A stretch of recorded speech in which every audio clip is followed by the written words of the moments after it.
来说双鱼座9月、10月的整体情况，双鱼呢现在容易有新的计划或者是新的一些情况在进行，而且呢这个计划是因为别人而连带产生的一些影响，也就是说不完全是你自己个人的一个意愿，多少受到身边重要的1对1关系的一个影响力，比如说你的兄弟姐妹、父母、同学，他们有一些事情，你因而在做一件新的一个事情或者新的尝试。双鱼座呢9月、10月也很有机会去处理一些家庭内部啊、公司内部啊、未来自己的下家、下个地方啊，还有房屋、店铺、公司、子女生育等等方面的事情，布局或者是切换到你未来要待的地方和住所。同时你也可能会发现你的家庭里面，或者说所在的团体里面、集体里面，你的周遭范围里有那么1、2个人是有点问题，或者是有些地方是有问题的。所以近期双鱼也会因为一些事情更看清人心的一种险恶，人间的一种险恶，一切的发生都似乎在告诉你不要太天真，没有一步到位或者说理所当然的一些东西。情谊这个东西是要建立在利益的基础上的。那双鱼原本是一个跟俗世俗物一点都不沾边的星座，你们很多的选择都是基于爱、情谊和自己的发心，但是9月、10月却要你们利字当头，因为跟你交往的对象，你们再志趣相投，也是带有利益、目的和现实的考虑的，让你不得不要留一手。所以这个时候很多的一些考验，其实是在你的一个内心的考验。你很清楚，如果不从现实考虑，要么有一方有损失，要么呢两败俱伤。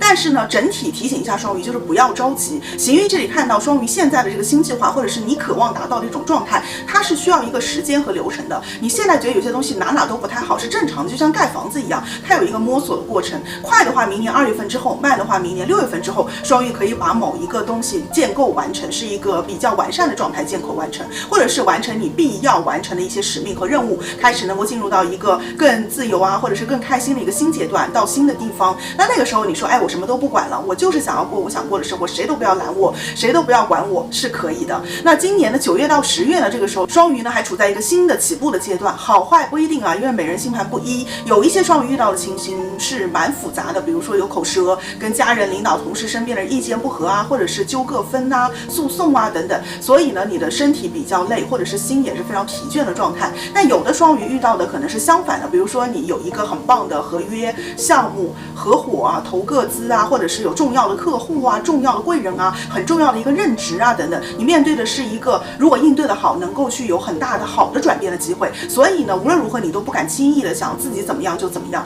好像凡事你都要跟别人商量，跟别人确定之后才能够安心的去定。因此这个时候呢，应该说工作生活的节奏你会感觉不掌握在你自己手里，受别人的一个影响和打乱比较大。但无论如何，此时肯定有一些新的情况是需要双鱼去正面的沟通、表达和诉说出来的。9月23日太阳就进入到双鱼星盘的8宫了，27日水星也会加入，整个10月都处在这个位置。也就是说10月双鱼你对于自己和身边人理念立场合不合这件事情会有更深刻的一个体会。理念不合就是你怎么样做都是错的，那也要注意一些损失。但是如果理念一致，可能也会签到大单，有很关键的一些机遇或者是重要的贵人出现能够帮你。所以双鱼这2个月呢，把握一个好运关键，就是你不管遇到什么事情，你都要非常仔细的去调查一番，要反复的确认查看有没有什么漏洞。比如说你身体稍微有一点点不舒服，那平常放任就放任算了，但是9月下旬到10月，双鱼要立马去查，或者是找一个专家去看一下。面对工作、读书项目也是如此的，你这个时候越谨慎，其实结果会越好，对你越有利。如果双鱼你这个时候把自己是铜墙铁壁啊，所有的坑你都能够发现，并且避开，或者说并且去应对，那么你就会获得很大的一个利益和回报，可能有新的生意或者是新的合作合伙的机会再向你走来。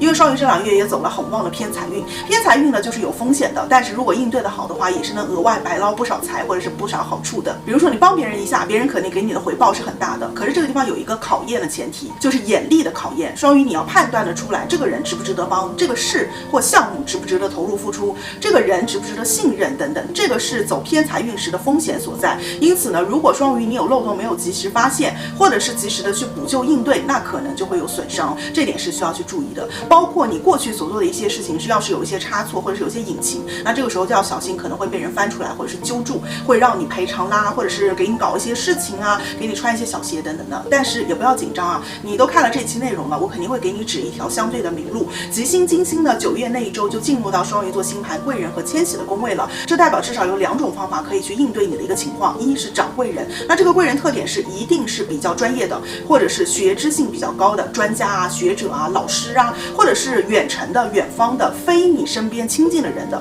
比如说他懂法律，或者是他懂很多你不知道的知识，他就可以帮你分析，给你更专业的一些建议，让你更明确未来路径怎么样。10月呢，靠双鱼你越亲近的人越要留心注意分辨，关系系远一点的，反而可以畅所欲言，对你的一个实际影响也会小一点，而且这个当中可能蕴藏贵人。这也意味着呢，双鱼10月应该不惧表达说明，哪怕你要跟对方争吵，你也得把事情沟通明白，因为你不说更容易被背刺，或者是吃力不讨好，或者别人给你制造一些舆论。所以这个时候呢，既要对对方的一些条件要点你要听，又要针对性的去向对方表达自己的立场、态度和诉求，这会让双鱼此时的事业财运更顺。二呢，双鱼10月呢，迁徙运也有被触到，所以呢，你有远走高飞、挣脱牢笼的运。因此，双鱼你要是觉得自己不顺的话，又有机会走的话呢，10月是可以考虑换一个城市待着，这也是一种转运的方式。有换工作想法的双鱼，10月到11月都是有不错的一个机遇的，有这种调遣啦、换职啊、晋升啊，或者是委派到重要任务、获得得力助手的这样的一些好运啊。连续2个月贵人运都是很旺的，职业发展也会越来越不闷，能够确定下来下一步的一个工作安排。不过有一说一，压力也是蛮大的了。这个时候处在前途是光明的，道路是曲折的啊，这样的一种情况，是一个处理各种疑难杂症的时间。